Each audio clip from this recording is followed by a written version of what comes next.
Hey, welcome back to Snapbolt Games. My name's Max, and I'm here. I'm going to be talking about a good amount of the commons from Adventures in the Forgotten Realms, the new Magic D&D set. And if you haven't seen the last video I just recorded, go check it out on the channel. The channel is youtube.com/snapbolt. There's a link in the description below to go to the channel. If you like my content, if you know it, please consider subscribing to the channel. It's the easiest way to help me out. You can ring the bell to know when new videos come out, and you can comment down below. All that helps me. So if you want to do any of it, I appreciate that. But again, if you haven't seen the last video, I did the top 5 commons from this set. And then these are basically all the other cards I didn't get to talk about. And I'm going to just go through them here. And as you can see in front of me here, I have the first card, Baleful Beholder. So again, we already went through the top 5, and then these are just all basically honorable mentions that I wanted to make a separate video for. So what is this card? 6 mana, 6/5, Beholder. When it enters the battlefield, choose one. Each opponent sacks an enchantment, or creatures you control gain menace until end of turn. So this is a really expensive effect for, like, card for this effect, because when you're going to want this card, you're going to want a 6 mana, 6/5, they sack an enchantment. In something like mono black control, it's not that bad to have a 6 mana, 6/5, just a huge body, and then either mode is good because you have a lot of like random creatures, random like dorky guys like Phyrexian Ragers and stuff sitting around. And the modality of this card to be either deal with an enchantment out of black, which they can't really do that well, or creatures you control gain menace until end of turn. It's just a nice combination of effects. That being said, it's just so overcosted at 6 mana. It's not likely to see any play, but it's just kind of interesting that it's a big body that can also deal with enchantment out of black. So that's why it's on the list. But again, I'm not really expecting this to see play. And before I move on, I just also want to say these cards are in no real particular order. I kind of wanted to just talk about a large slew of the cards that didn't get to make the top 5, but I didn't want to talk about every card from this set because there's too many that just I feel like are not playable. So we're going to go on to the next card here. It is Contact Other Plane. This is a 4 mana instant. You roll a d20 and 1 through 9, draw 2. 10 through 19, scry 2, then draw 2. And 20, scry 3, then draw 3. I just wanted to mention this because if anybody tells me to play it, it's just worse than Behold the Multiverse in every way. So that's the only thing I really wanted to say about this card. Basically the same thing, basically just a limited card, but it just doesn't get there. But wow, I just noticed now. Nice stash from Mr. Contact Other Plane right here. Nice. Rocking it. All right, moving on. Dueling Rapier. This is actually one that almost made my top 5. And that's because if you think about it like this, for a single red, artifact equipment, flash, ETBs, attach it to a creature you control, equip creature gets +2/+0. They've made things like this before, but think about it. Think about it as just like an aura. What if it was one red flash, enchanted creature gets +2/+0? It's not great, right? But it has a chance to see play, maybe in some specific deck that cares about equipment. Because just being an equipment that attaches itself for only 1 mana in red could do something. There's like the Goblin that cares about how many equipment are attached to it, and like stuff like that. There's creatures. I don't know if there's creatures that commonly gain double strike when they're equipped, but there's stuff you can do with this. It didn't quite make the top 5, but this is actually one that could see some fringe play if a deck really wants a cheap equipment that attaches itself. Equip 4, you're not really doing much, but it still is there. So Dueling Rapier actually pretty cool. And we're going to just keep moving right along. This one actually almost made my top 5 as well, just because of how cheap this card is. 1 colorless mana artifact equipment. Equip creature gets +0/+1 and has ward 1. It's actually kind of an annoying ability, the ward 1. And then equip for 0. Yes, you can only equip once per turn, so you have to be careful with how you use it. But 1 mana, +0/+1, ward 1 is not that bad. The ward 1, again, can be kind of annoying. And then equip 0, just like every single one of your creatures is going to have this +0/+1 and ward 1. So it's almost like a Thalia for all your creatures, because if you just keep equipping and they can't deal with it in response, then all their stuff costs 1 more to target your creatures. So while I don't think it's quite there on power level, it's just something to watch out for, because equip 0 is something, even if it's only once per turn. All right, next card is Minimus Containment. Enchant non-land permanent so it can deal with other permanents. 3 mana aura. Enchanted permanent is a treasure. It just turns it into a treasure. This is interesting compared to like O-Ring because I mean, I suppose they can just kill the Minimus Containment all the same. It probably is worse than just something like Oblivion Ring, but they don't get the ETB effect back because it's just still sitting on the battlefield as a treasure. I don't think this is going to see any play at all, just because giving them a treasure, even if they sack their thing and your Minimus Containment just dies, you killed their thing, but giving them a mana in a lot of situations is not good for you. You don't want to do that. So I don't think this card is really better than O-Ring or Journey or anything like that, but just interesting to talk about. All right, moving right along. Next card. This card is actually interesting, and I don't know how good Venture into the Dungeon is going to be yet in Pauper. I didn't do too close of a look.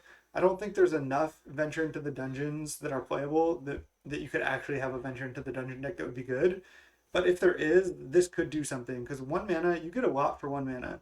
Put a +1/+1 counter on target creature, gains haste, can't be blocked by walls, which isn't much, and then also Venture into the Dungeon. So you get a +1/+1 counter on haste. If you can time it right, yeah, you can do something like that. If you're a Venture into the Dungeon deck, sure. But I just don't think there's going to be any Venture into the Dungeons decks that are good. So I don't think it's going to do anything, but just kind of a lot that you get if you do want to venture for 1 mana. I actually like this one. This one's actually kind of sick. For some reason, I just kind of like owls. I've always have. So this card kind of speaks to me in that way. 5 mana, 4/4 trample. Not great on rate, but when it ETBs, Keen Sense, draw a card. I'm not even gonna get into talking about these keywords. But 5 mana, 4/4 trample. When it ETBs, draw a card. It's like that's actually pretty decent. Think of like something like Packmate that sees a lot of play. Yes, it has the Foretell for 2, which makes it so much better. But this is 1 more mana than Packmate, and you get +1/+1 in trample. But I could see like playing a couple copies of this in some like green-red mid-range type Ponza deck or something like that, because the trample is actually pretty nice, and the 4/4 body also dodges bolt. So this card could do something. I didn't want to put it on my top 5 just because I don't think it quite gets there. I think it is a good card. I think it was Mengu talking about it for Pauper Cube, and it does seem like a good cube card just because it's a big thing that replaces itself, which is like a good top end for Pauper Cube. It's a good creature to have in Pauper, so I like it. Cool card, cool art, like the design, sweet. Next card, Plundering Barbarian, 3 mana, 2/2. When it ETBs, you either destroy an artifact or you create a treasure. This is interesting. I don't think it's good enough. We already have this card in Pauper, which sees absolutely 0 play. I don't like the art on this one. 3 mana, 2/2. It either destroys an artifact or gains haste. You can argue which one is better between the two. Revelers sees no play right now at all. This, yeah, you could argue it's a little better, or you could argue it's a little worse. I don't think this is going to see any play, but just interesting that we have another option compared to Revelers. Creating a treasure could be better than haste, so just interesting to talk about there too. This one I actually really did want to talk about because look at this one. 1 mana artifact, which could matter for affinity. It's a wall, it's a defender. 0/4, and then for 4 and a blue, venture into the dungeon. Activate only as a sorcery. It's like you might be saying, Max, why the hell are you talking about Secret Door? This card is trash. You're going to pay 5 to venture into the dungeon. That's so much mana. That's terrible. Yeah, I agree. That is terrible. I would never play this card fair. I would only play it in a combo deck. And you can probably already see now that I say that, which combo deck is it going to go into? It's going to go into now I'm like, yeah, the name. It's like the Overgrown Battlement Defender Walls like combo deck. It's with the 3 mana 0/3 tap to add X mana of any color, where X is the number of defenders you control. I'm so bad with card names, but I remember what they all do. So you can play this alongside that, and then if you play Freed from the Real, and then play that on is it Axebane Guardian? There it is. It always comes to me. If you play Freed from the Real, which is a 3 mana aura on the Axebane Guardian that allows you to go infinite mana with only 3 defenders, you just make infinite blue mana, and then you just keep venturing into the dungeon. And if I'm not mistaken, I got to pull it up right now. Let's pull up the dungeons. All right, I had trouble pulling them up for some reason on Scryfall, but here is the 3 dungeons. So if you make infinite mana, it doesn't really matter what you do. You can just Tome of Fandalare, go through it, scry one, make a goblin. Each opponent loses one, you gain one, draw a card. So if you have more than 20 cards, you can just keep going through the dungeon this way and then just keep draining them. Can you do it without doing that? Each player loses 2 life unless they discard a card. So you can go this way. Each player loses 2 life unless they sack an artifact, creature, or land. I guess then you'll be killing yourself. You can't really go that way. You can gain infinite life going through the Dungeon of the Mad Mage. I honestly haven't even looked at this yet. You can also just draw your deck, draw three, and then cast like a third of your deck with Dungeon of the Mad Mage, just going through it infinite times if you want. But you can just like gain a ton of life. But mostly, I think you can just Lost Mine of Fandelver, excuse me, Fandelier, Lost Mine of Fandelver. Just scry infinite, create infinite goblins. They lose infinite, you gain infinite, and then you draw an infinite. So you can't do it infinite, but you can do it for how many cards are in your library, which should be enough just to kill them with Dark Pool. So that's something. Let's get back to it without giving anything away here. So yeah, if you make infinite mana with Axebane Guardian freed from the real, you just venture infinite and kill them. So that's a nice combo. There might be some other ways to make infinite mana that you just keep venturing. So watch out for Secret Door. You could just kill somebody with your wall. So I like it. I don't know if it's as good as the other win cons they already play in that deck, but it's just another option, and it's a 1 mana defender, which is just nice. Yes, it costs blue, but it's not that bad. Next card I wanted to talk about. This card probably doesn't do anything, but a 1 mana 1/1 zombie that has 2 good die triggers could do something. I don't know if you want some number of them in like a mono black zombies deck, but making a treasure, giving something -1/-1. Just a nice little card here. Don't want to say too much about it. This card's cool. Soul Knife Spy. 3 mana, 3/2, Elf Rogue. When it deals damage to a player, draw a card. But usually we have these at like 3 mana, 2/2s. This still probably isn't good enough on rate, but I mean, three mana for a 3 power thing that when you hit them draw a card, that kills pretty fast and just creates such a big advantage. It's so much worse than Ninja, obviously, but it's just we don't usually get the 3 power, 3 cost kind of ninja effect here. So first one of like this 3/2 that we've had. So could see some really weird fringe play, but I think it's just not quite there on rate for constructed. This card I wanted to talk about for one reason. It's a 1 mana artifact with flash. When you pay 5, tap, sack it, you roll a d20. Either it deals 5 to a creature you choose, or it deals 5 and then create a treasure. Why am I talking about this card? It's so bad on rate, and that's because it has flash. So in Tron, if you want, you can teachings for it. It's a colorless card. So you can even like teachings for this and then use colorless mana to pay for it. I still don't think it sees any play, but it's just interesting to think about because you can tutor for it with teachings. Again, I don't think it's gonna be good enough, but still kind of cool that you can teachings for a spiked pit trap. That's kind of cool. You find a cursed idol.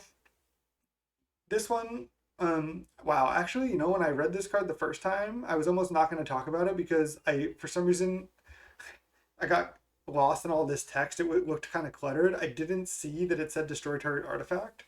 So this is just a sorcery speed naturalize where you can also create a treasure and venture into the dungeon. This is most likely worse than the other naturalizes that we have. But again, if you are a venture into the dungeon deck for some reason, maybe you want this in the sideboard over the other options. Because, yeah, 2 mana to create a treasure and venture is okay. Treasures, I think, are just a little underrated because, yes, it's just a lotus petal that only works one time. But you still, like, if you play this on 2, you slow them down, and then on turn 4, you still ramp. You still can play a 4-drop. So still pretty decent. Again, I don't think it's as good as the other options, but if you are a venture deck, then maybe. I actually like this one. I almost put this as like on my list at number 5. Blue, colorless, 3 mana, instant. Choose one. Counter target spell or draw 2 cards, then discard 2 cards. So this is actually a reasonable discard outlet for something like a blue-black kind of controlling reanimator deck because you can just leave it up and then try to go for end of turn loot if they don't, like, you have to want to discard if they don't do anything. Excuse me. But Draw 2, then discard 2. Yeah, it's not great. It's not really what you want to be doing in your control deck, but if you are some type of combo deck that also wants protection, or mostly some reanimator deck, maybe you want this. Because there's not that many good draw 2, discard 2 outlets right now, and this being just a modal card that can do that, something to just look at. You see a guard approach, 1 mana, choose one, tap target creature, or target creature you control gains hexproof till end of turn. Mostly it's 1 mana, target creature you control gains hexproof, but the ability to tap down their one blocker and get through if you're something like a Killing Fiend deck, if you don't need the hexproof, it's nice modality. Again, I think there's better like hexproof effects, like even oh god, you're gonna make me remember another name. Uh, the one that is one Phyrexian white and 1 instant. You choose artifact or a color, and your creature gains protection from artifact or the chosen color. That card is probably better than this, but still kind of cool. You could tap their thing. Goblin Javelin. It's like a raging goblin basically.